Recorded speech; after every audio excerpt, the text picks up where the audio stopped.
Welcome to my channel friends, thanks for joining. Friends, आज की जो एक्सरसाइज है वो 6.4 है। आज की वीडियो में आप इसको हल करना जो वो सीखेंगे। फ्रेंड्स, वीडियो को स्टार्ट करने से पहले रिक्वेस्ट करना चाहूंगी, प्लीज चैनल को सब्सक्राइब जरूर कीजिएगा। इसके लिए सब्सक्राइब बटन पर क्लिक कीजिएगा, साथ बेल के आइकन पे भी जरूर क्लिक कीजिएगा। इस पर क्लिक करने से आपको हमारी आने वाली वीडियो की अपडेट मिल सकेगी और आप हमारी वीडियो जो सबसे पहले देख पाएंगे। तो एक्सरसाइज की तरफ आते हैं। 6.4 आपने पहले जो एक्सरसाइजेज सीखी हैं वहां पे डेफिनेशन के हिसाब से देखना था और इसके अलावा जमा मंफी आपने सीखा है। अभी आपके सवाल जो है वो आगे बढ़ रहे हैं, यानी आगे मजीद मेथड आ रहे हैं। तो यहाँ पे आपको नजर आ रहा होगा कि बी, सी और ए बी और सी, इनको जो है वो ज़रब की शक्ल में लिखा गया है। यानी अब आप काल्बों की ज़रब को जो है वो हल करना सीखेंगे। ये इम्पोर्टेंट है, ये ऑलमोस्ट सारी यूनिट इम्पोर्टेंट है। आपके मरूजी में सवाल उठते हैं, आपके शॉर्ट में होंगे, आपके सब्जेक्टिव हिस्से में होंगे। यानी इस यूनिट को जो है वो आप अच्छे तरीके से समझिए और फिर इसको जो है वो लाजमी बार बार प्रैक्टिस कीजिए।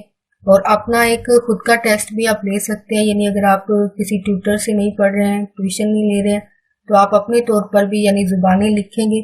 तो आपका ये सेल्फ टेस्ट होता है, जो कि यकीनन वही बच्चे इन चीजों को कर पाते हैं जो कि लिखने में पढ़ने में चीटिंग जो है वो बिल्कुल नहीं करते हैं। यानी इनको किसी निगरान की जरूरत नहीं होती है कि वो इनके सर पे खड़ा होकर इनको चेक करे या सुपरवाइज करे।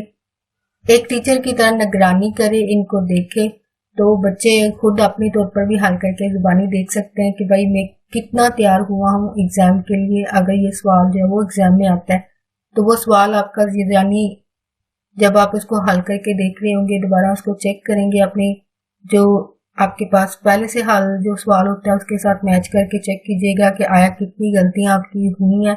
वो गलतियां आपको बता देंगी कि आपका कितना जो है वो यूनिट या सवाल जो है वो तैयार हुआ है।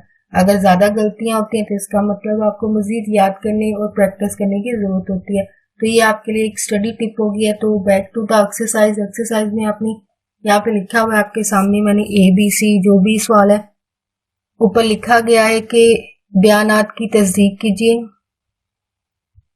सवालात जो है वो 1 से 8 तक हैं, ठीक है। जो डिफरेंट होंगे यानी जो डिफरेंट होंगे वो मैं आपके लिए कर रही हूँ, जो एक जैसे होंगे वो आपके लिए छोड़े जाएंगे ताकि आप खुद जो है वो हल करें।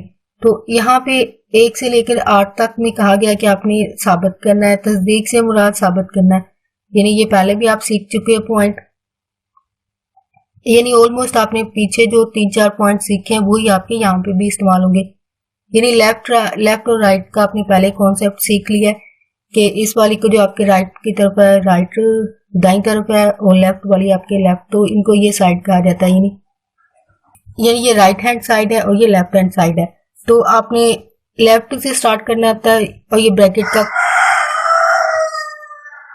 ब्रैकेट का कॉन्सेप्ट भी आपको बता दिया गया कॉन्सेप्ट के आपने क्या करना है। जो ए ब्रैकेट्स के अंदर जो वैल्यूज होती है, यानी ए बी को पहले आप जरब देंगे, ठीक है।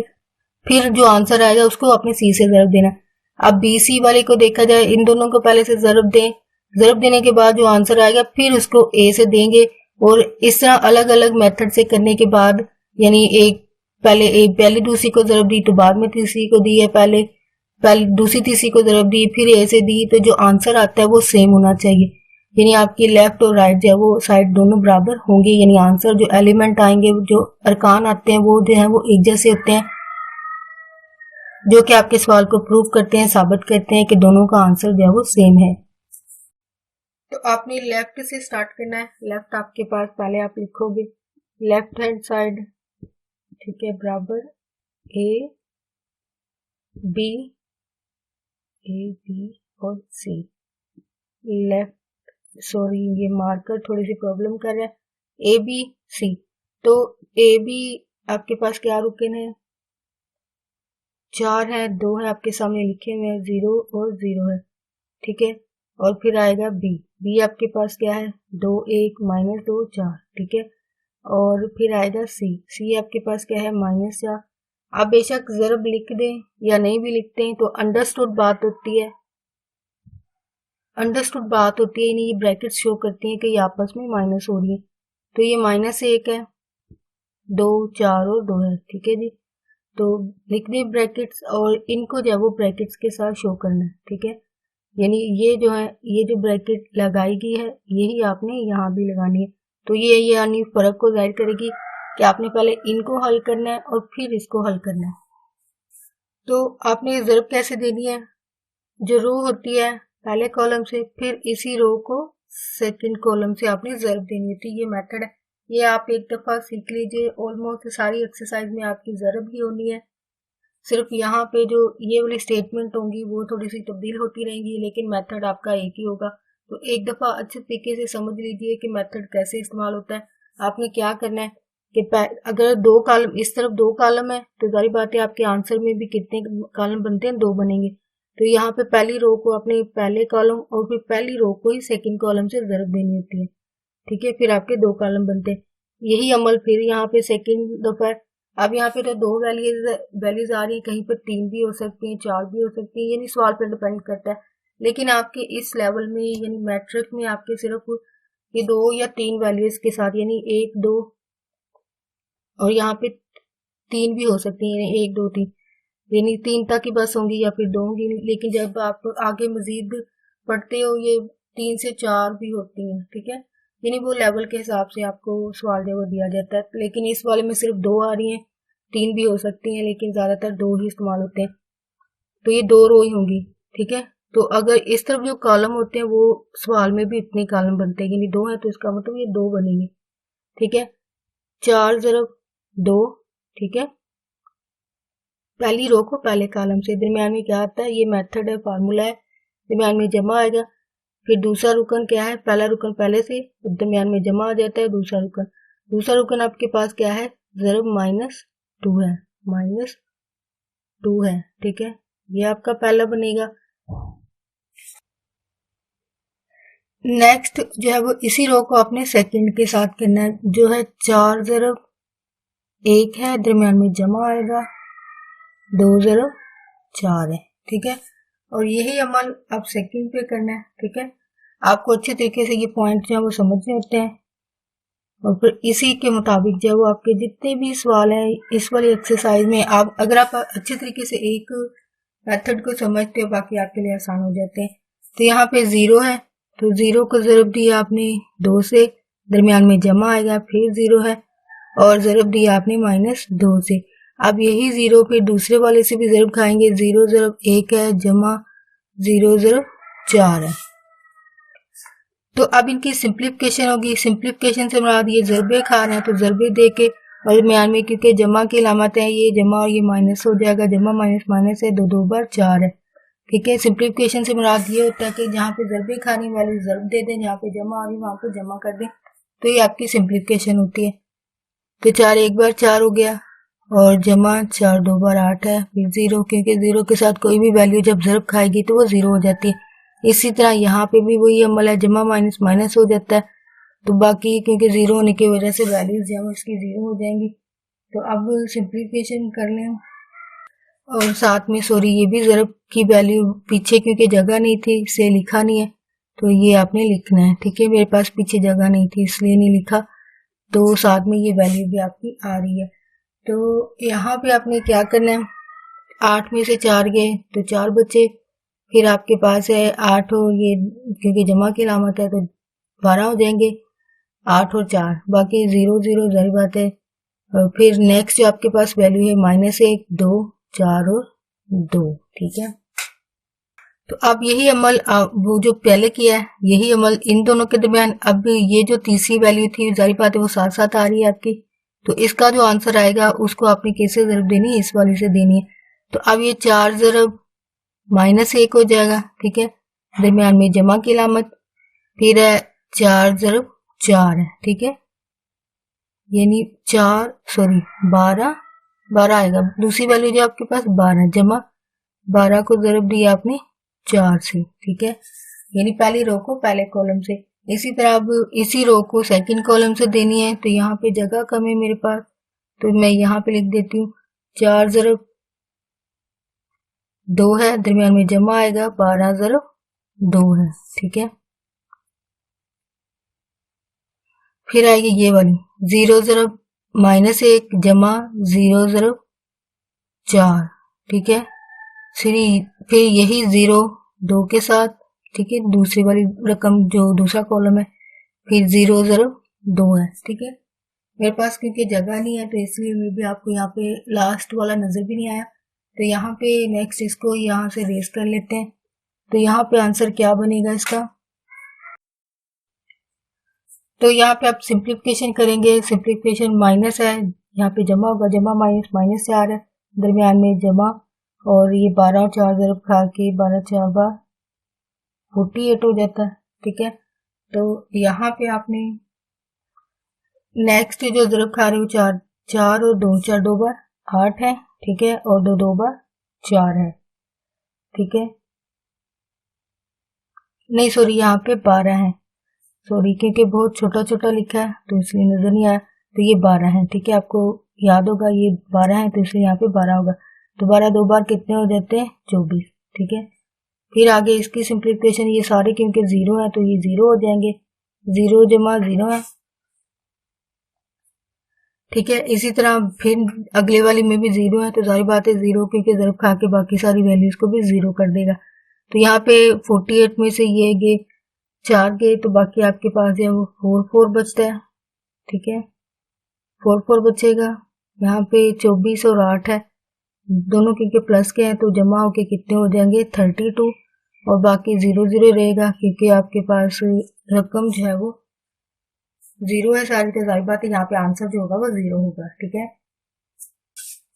तो ये आपके पास है वो फाइनल आंसर बनता है, यानी 0 0 है, फिर 44 और 32, ये आपका लेफ्ट भी एक ही साथ हासिल हुआ, यानी आपकी जो लेफ्ट साइड थी ए बी और सी। अभी आपने क्या करना है, पहले बी सी को ज़रब देनी है, इसका जो आंसर आएगा उसको आपने ए से देनी है, जिसको आप राइट साइड कहते हैं।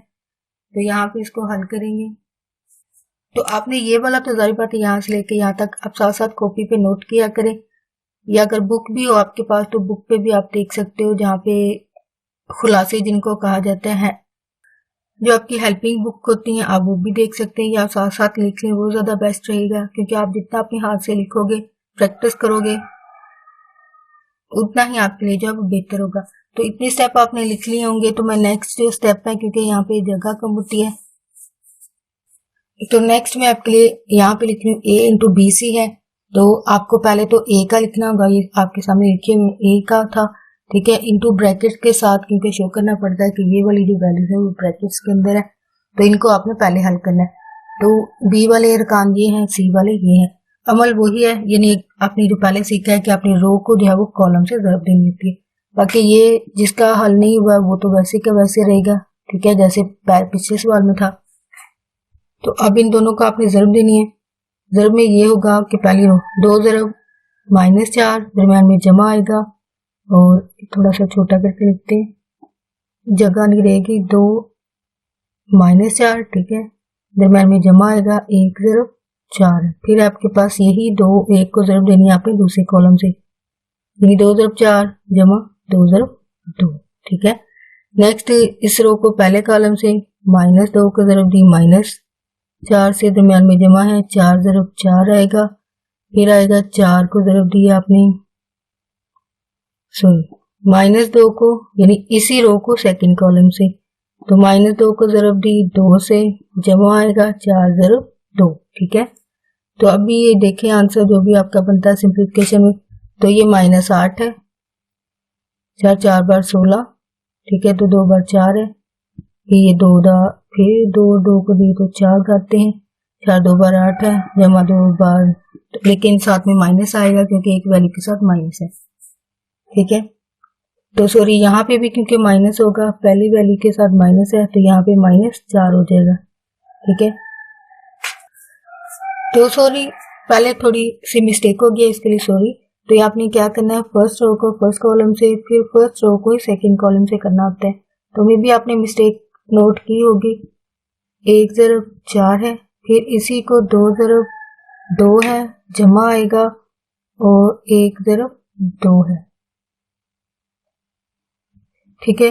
तो यहाँ पे नेक्स्ट है -2 को ज़रब दी -1 से, दरम्यान में जमा आएगा, 4 को ज़रब दी 4 से, फिर -2 को ही ज़रब दी 2 से, दरम्यान में जमा आएगा, 4 को ज़रब दी आपने 2 से, तो ये आपके पास है वो आंसर आता है। अभी सिंप्लीफिकेशन होगी यानी ज़रब दें और जमा मनफी करने के बाद फाइनल आंसर होगा। 2 2 बार 4 है और ये 2 है, -4 हो जाएगा। तो 2 बार 4 है और 4 2 बार 8 है, ठीक है। और यहाँ से 4 1 बार 4 और ये -2 और दरमियान में जमा है, तो यहाँ पे 16 हो जाएगा, माइनस माइनस प्लस हो जाएगा और ये 2 हो जाएगा। तो अभी देखें सिंप्लीफिकेशन के बाद आंसर क्या आता है इसके पास। 4 में 2 जमा किए तो 6 आ जाएंगे, ठीक है। ये तो वैसे 7 आ जाएगा क्योंकि इसका अभी अमल अभी स्टार्ट नहीं हुआ। तो इसका आंसर क्या आएगा यहाँ पे लिख देते हैं। यहाँ पे 4 में से 2 गए, 2 बचे, यहाँ पे 6 है और ये 4 है और ये 18, ठीक है। फिर ये आपको वहां पे पॉइंट नजर नहीं आ रहे होंगे तो यहाँ पे लिख देती हूँ मैं। 4 है, 2 और 0। ये तो पहले से जो साथ साथ चलता आ रहा है, जो आपका आंसर आया वो है 2 6 18 और 4 है। तो अब आपने ज़रब देनी है इनको भी। तो अमल वही है कि आपने पहली रो को पहले कॉलम से, ठीक है, यहाँ पे लिखते हैं 4 ज़रब 2, दरमियान में जमा आएगा 2 जमा 4 ज़रब 2 है और फिर 2 ज़रब 18 है, ठीक है। अब इसी रो को सेकंड से करना है, यानी 4 ज़रब 6 है, दरमियान में जमा आएगा 2 ज़रब 4 है, फिर 0 ज़रब 2 आ जाएगा, यानी इसको पहले कॉलम से किया, 0 ज़रब 18 है, फिर इसी 0 वाली को इस सेकंड से देना है, 0 6 दरमियान में जमा 0 4, फिर ये 4 2 बार 8 हो जाएगा, दरमियान में जमा है 18 2 बार 36 हो जाते हैं, ठीक है। और फिर आगे 6 4 बार 24 होगा, जमा 4 2 बार 8 हो जाएगा, ठीक है।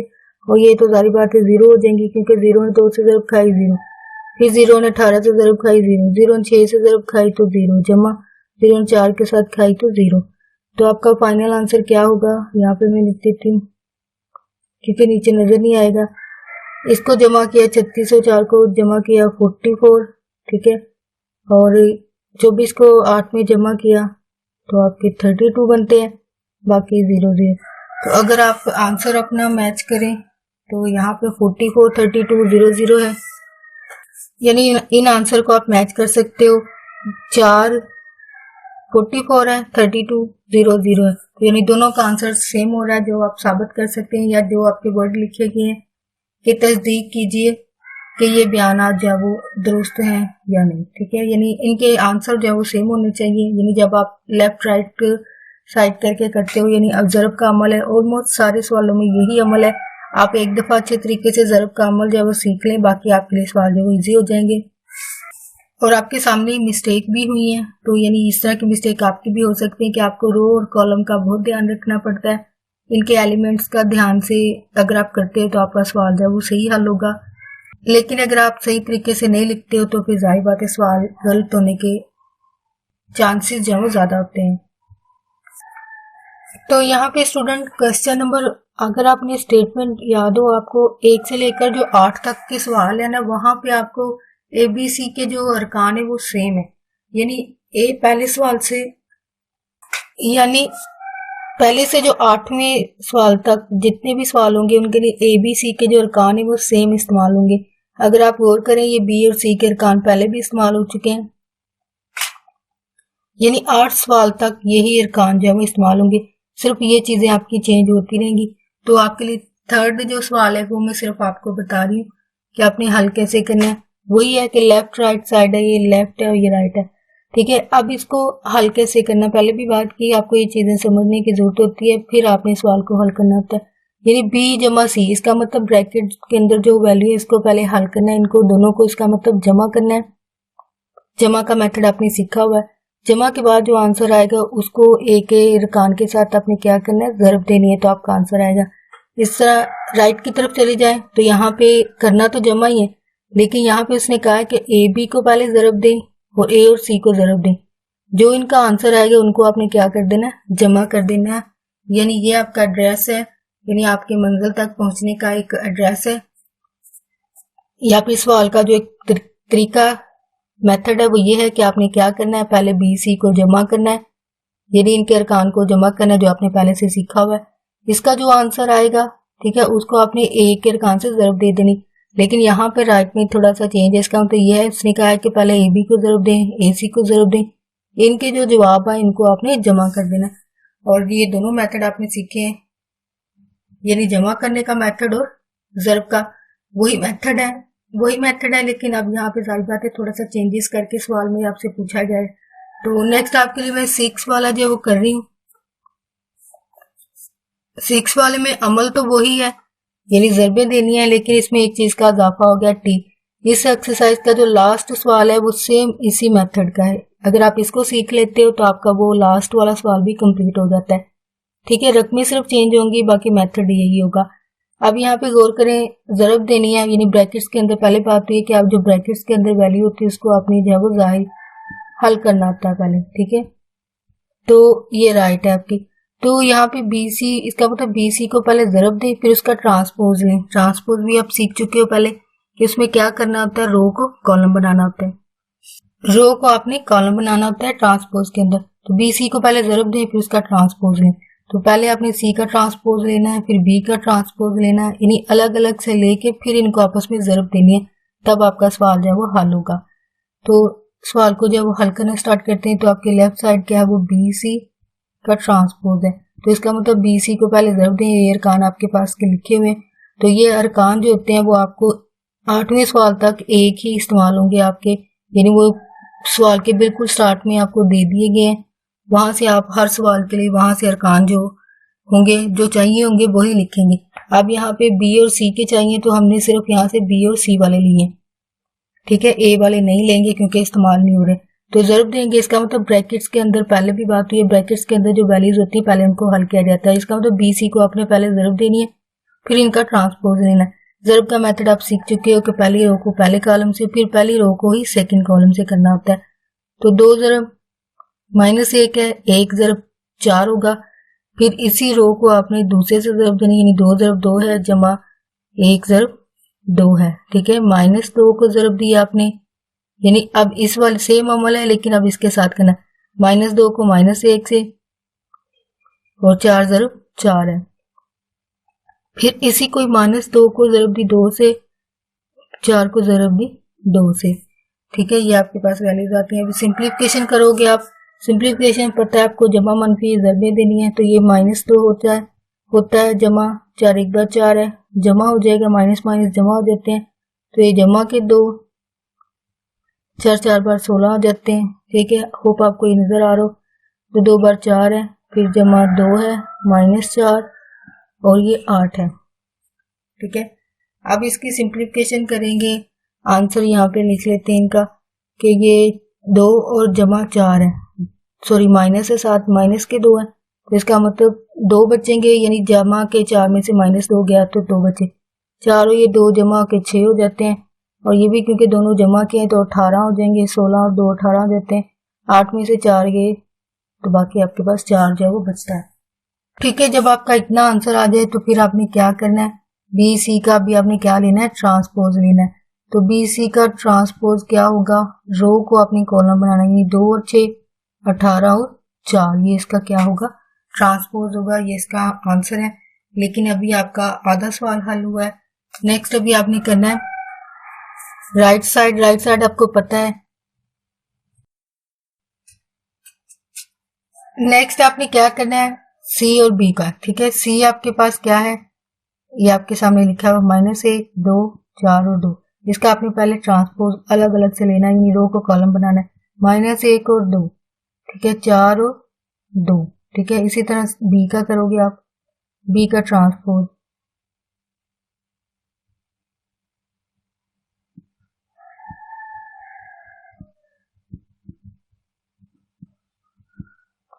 B का ट्रांसपोज आपके पास क्या आएगा, रो को कॉलम, यानी 2 और 1 इस तरफ आ जाएगा, -2 4।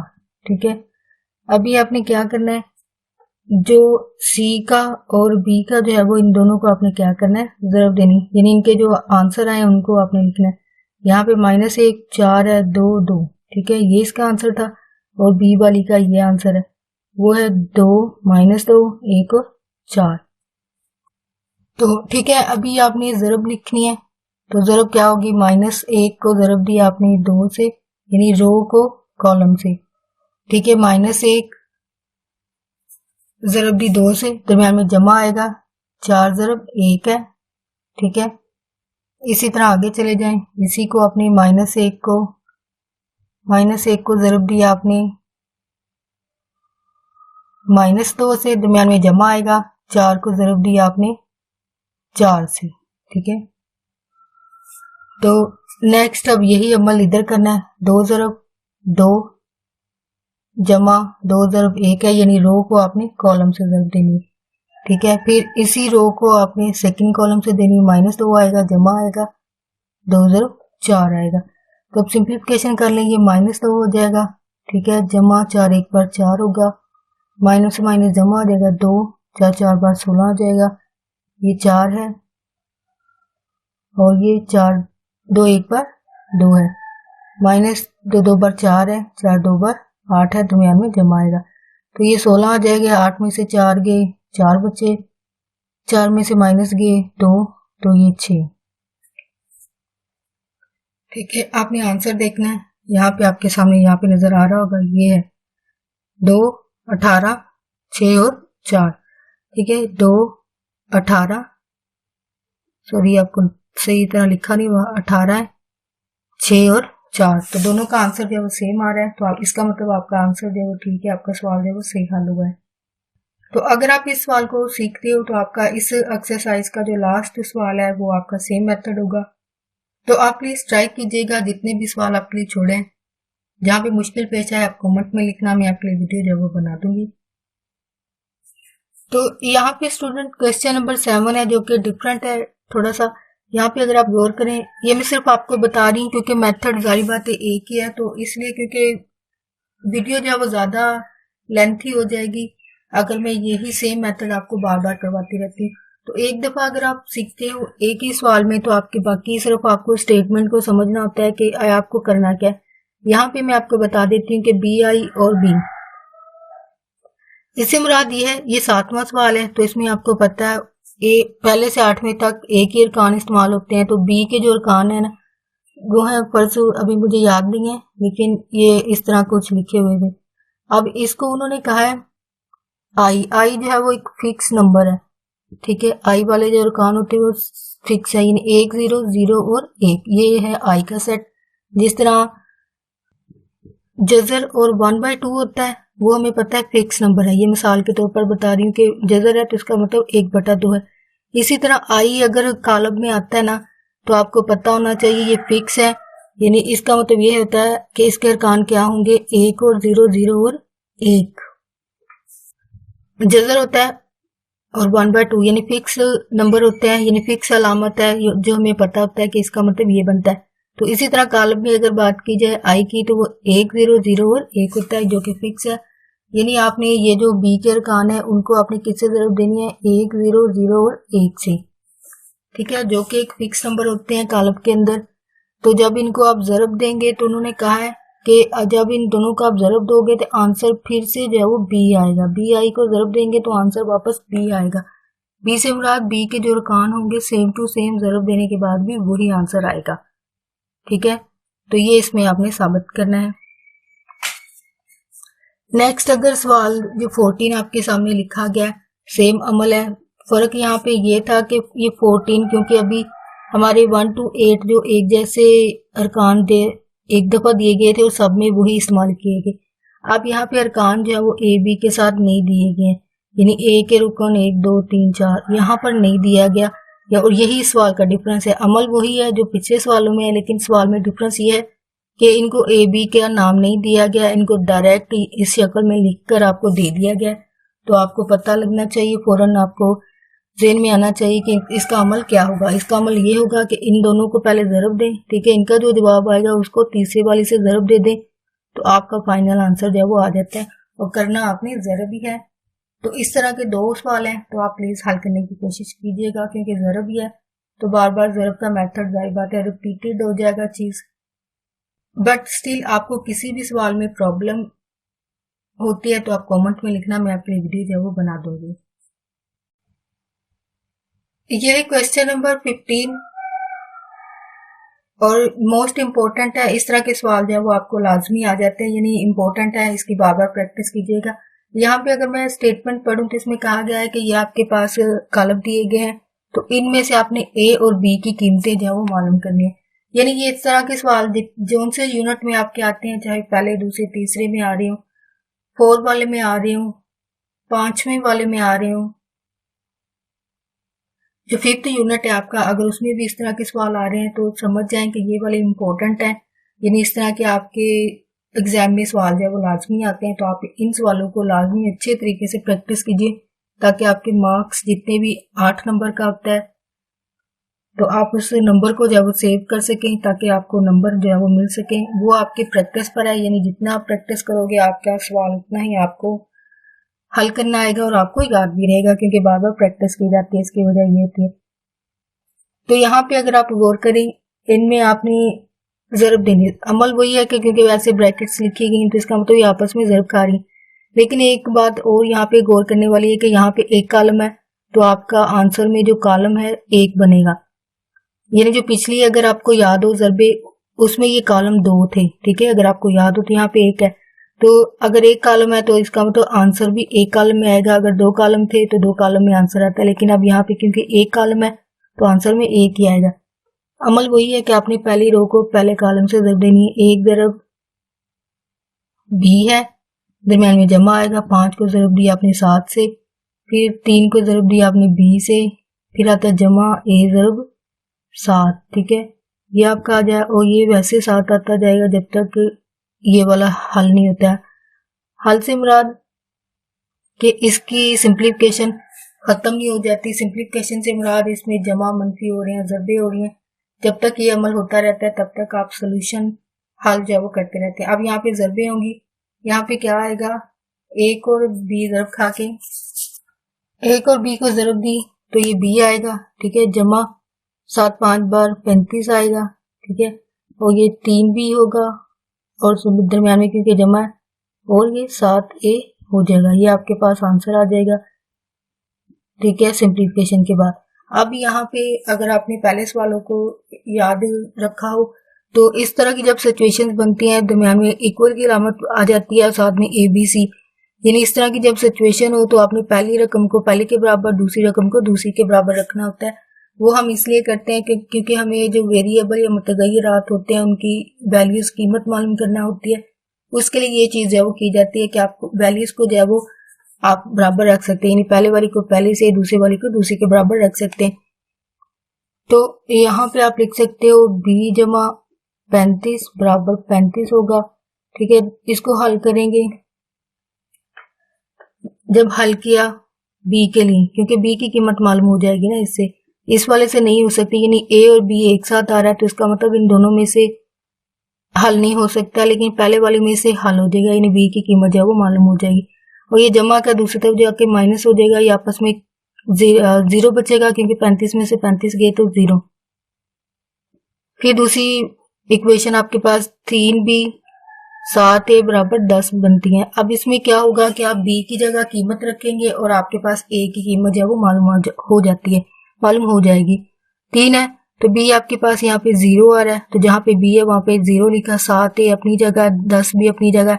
सिंप्लीफिकेशन करेंगे, 7a है ये जमा 0 हो जाएगा, 3 0 के साथ ज़रब खा के 0 हो जाएगा। अब ये 7a है तो ये 0 दूसरी तरफ जाइए, इधर है, एक ही बात है, यानी 0 में वैल्यू जमा के वही आती है, यानी 7a में 0 जमा किया तो 7a आएगा। a का 10, क्योंकि ये ज़रब खा रहा है 7, दूसरी तरफ जाके क्या होगा, तकसीम होगा, तो ये 10/7 जो वो आपका फाइनल आंसर होगा। यानी b की वैल्यू आपके पास 0 है और a की वैल्यू आपके पास 10/7 जो कि आपका फाइनल आंसर होगा। होप फ्रेंड्स आज की एक्सरसाइज आपके लिए आसान रही हो। अगर आपको मेरी वीडियो से हेल्प हुई है, आपको एक्सरसाइज हल करना जो है वो समझ आई है, तो प्लीज मेरी वीडियो को लाइक और शेयर लाजमी कीजिएगा। अगर आप यहाँ पे कोई स्टूडेंट हो तो आगे अपने जो फेलो स्टूडेंट्स हैं उनके साथ वीडियो को शेयर जरूर कीजिएगा। अगर आप यहाँ पे टीचर हो, पेरेंट्स हो, तो आगे अपने कोलीग्स और फ्रेंड्स के साथ मेरी वीडियो को लाजमी शेयर कीजिएगा, ताकि ज्यादा से ज्यादा स्टूडेंट की हेल्प हो सके और ज्यादा से ज्यादा स्टूडेंट जो है वो मैथ को हल करना जो है वो सीख सके। आपका वीडियो देखने के लिए बहुत शुक्रिया।